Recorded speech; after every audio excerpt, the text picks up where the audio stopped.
welcome back to another video on the JJ Think Tank. In this one I want to talk about the myth of Sisyphus, or Sisyphus. I don't know how to pronounce it correctly in English. Sisyphus, Sisyphus. Yes, I want to talk about this myth and the book of Camus, the Myth of Sisyphus, and relate it to my dream. This recurring dream that I had when I was young, when I was a small child. I had it a few times, I remember, and it was a scary dream, really scary. I remember I always ran to my dad when it happened, when I had this dream during the night. It happened a few times. I ran to my father, and he comforted me, I remember.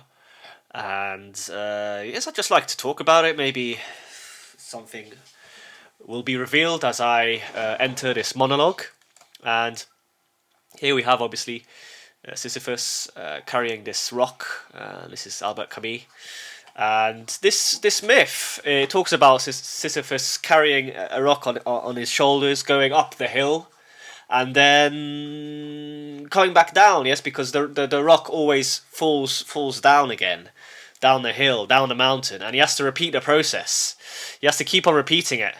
And we need to realize, according to Camus, we need to realize that this is a positive process. Actually, we need to imagine that Sisyphus is happy, and therefore we also should be happy when we engage in this repetitive process of life. Yes, we need to just accept it for what it is and keep moving forward. Yes, because eventually, perhaps there will be a breakthrough. Yes.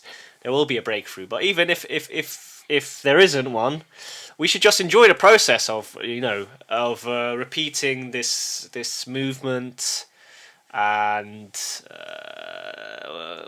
repeating these habits that we have, and keep moving forward in life. We need to remain optimistic, and we shouldn't be pessimistic all the time. Yes.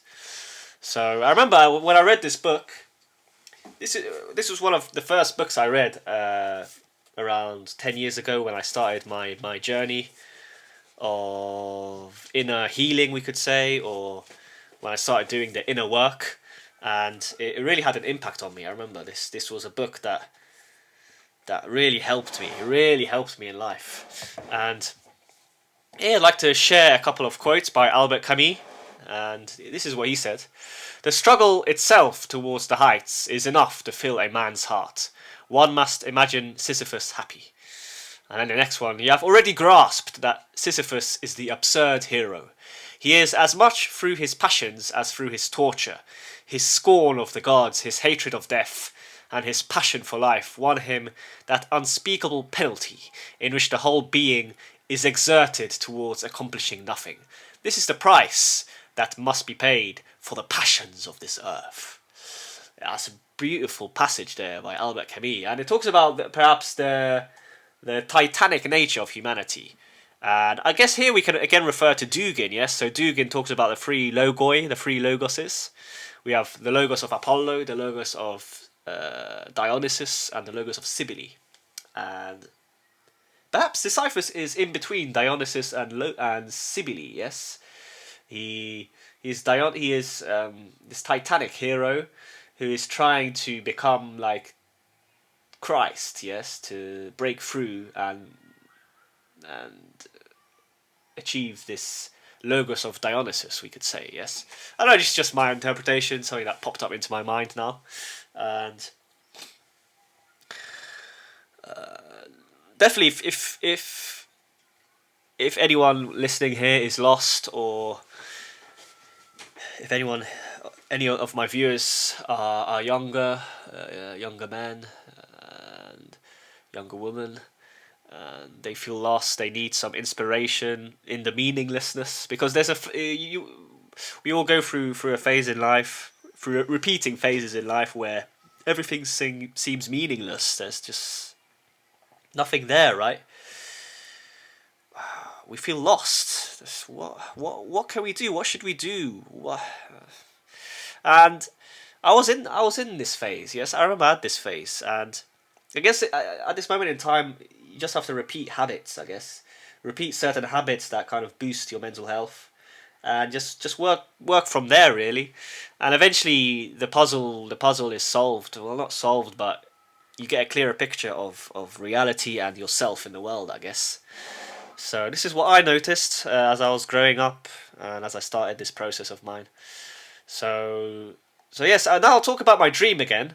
So I remember the dream quite specifically. I remember it quite exactly. So I remember I was in the form of a bowling pin, and coming towards me was this massive a bowling ball, yes, and it would it would hit me, or as it was coming closer, as it was about to hit me, I the dream interrupted, kind of. Or it just not interrupted. It then went back on repeat, and this dream repeated itself. Uh, I can't remember if the heavy ball, the bowling ball, if it hit me or not. I can't remember exactly now. Maybe just as it was about to hit me, it would reverse back. It would come again. I remember I was just this was just it doesn't sound scary. It doesn't sound like a nightmare, but for me as a young boy, it was just a nightmare. I remember when I woke up, I think I was sweating quite a lot. I was scared. I was quite young, and then I ran to my dad. So I was scared. I was very scared. I wanted help. Yes, and maybe I ran to my mother as well. I can't remember now, to be honest. Probably I did as well. And yes, and then when I read this book by Camus, it made me think of this dream, because this is kind of like what Sisyphus goes through. Yes, he's repeating this action ad infinitum. He's repeating this action of carrying the rock and going up the hill or the mountain and then falling back down. He keeps on repeating this motion. It seems like it doesn't lead him anywhere. Yes, and yes, I guess here again. I'm sorry that I'm quoting Camus again, but I think it's relevant. I'm just looking at this now, at the blurb here at the back, and this is what Camus said. Although the myth of Sisyphus poses mortal problems, it sums itself up for me as a lucid invitation to live and to create in the very midst of the desert. This is definitely true. We are living in this desert. I call it a postmodern desert. We are living in it now, in the postmodern desert. And perhaps this is why Arabs can offer us a lot of wisdom, because Arabic people, they are used to the lands of the desert. Yes, the Arabs, the Bedouins, in a desert like environment. Sometimes you can be lost, yes, and then you are searching for God. You're crying out for God to help you because there's no water anywhere or there's no food, yes. And this is what the Arabic tribes and the Bedouin tribes. This is what they went through, yes. Back in history. Obviously now this area is modernized, so all of Saudi Arabia is modernized now. It's changed, so this doesn't really take place anymore. It doesn't take place in Morocco or these other countries in the north of Africa. But yes, this definitely, yes, we are living. But now the desert is different. We're living in this cyberspace, the desert of the cyberspace. I call it, yes, and we need to adapt to it. We need to just accept the desert for what it is, and just adapt to the cyberspace, to the cybernetic world, and find our way. Yes, slowly but surely. This is how I interpret the the postmodern environment. Yes. So let me just go through my article. Perhaps there's some other things I would like to unpack. Perhaps a few thoughts will pop up in my mind. So I wrote this over 2 years ago now. So yes, here I talk about the dream, so I won't talk about this again. Yeah, so I remember. Oh, exactly. So I applied these principles of Camus to the Camus philosophy for many years in my life, and because I felt that my body was so toxic, because I had this bad reaction to a pharmaceutical drug called Roaccutane, and Roaccutane is used to clear your acne. Yes, it's used to clear acne, but I had a lot of bad side effects from this drug, unfortunately, and and therefore I had to submit myself to the treadmill in order to cleanse my sick body. I was doing this for years, really. For years, I was just, it was like an irrational react. It was kind of like an irrational reaction to my toxic body and to this pharmaceutical drug. And when I was running a lot, I sweated a lot. A lot of sweat came out of my body, and I kept having this in my mind. Yes, Sisyphus, Sisyphus, Sisyphus. Just keep on going, you know. In all the meaninglessness, just keep on going, keep trying, and yes, without a doubt, I applied these ideas to this desert, because the gym is a bit like a desert, right? You've got all these machines, these running machines. They all look the same, and then you've just got white walls. It's kind of like a plain environment. It's like an environment of the desert. Yes, it's plain. There's nothing exciting there, and I guess looking back now, it's another example of a desert. Yes, and so obviously Camus' perspective on life is quite pessimistic. He's not an idealist. Yes, so he views reality as fundamentally meaningless, and the human condition is meaningless. There is, well, according to Camus, I think there is no God, there is no ideal. Life is just a play of cosmic forces, of particles, etc. I guess this is what we could say. Life is absurd, and it leads them to say that there is a fundamental conflict between our desire to find meaning and the silence of the universe. Sometimes we are here on this planet in this cosmic abyss. Yes, we are totally lost. Sorry, just some sound coming from the background. We are lost. Yes, the universe seems meaningless. There's just empty sometimes. Yes, we go through these phases in life where nothing makes sense really. So, but the solution is not to commit suicide. Yes, we need to revolt. Passion, liberty. We need to believe. We need to believe. We need to keep on trying, and. I am of the opposite view. I believe in God. I think there is a God. I don't know how to. Obviously, it's hard to define what is God. So many conceptions of God, so many views on what God is. But I believe in God. I believe in God. I think God is testing us. Basically, He's testing us. I think in this life, He's testing us. I mean, God has many aspects to him, to it. I don't know what pronoun should I use. Him, it. I don't know, but he tests us. Yeah, sometimes he's cruel. Sometimes he's loving. Sometimes he's a bit of a trickster. Maybe. We just have to believe that he's benevolent. I mean, ultimately, I think he is benevolent.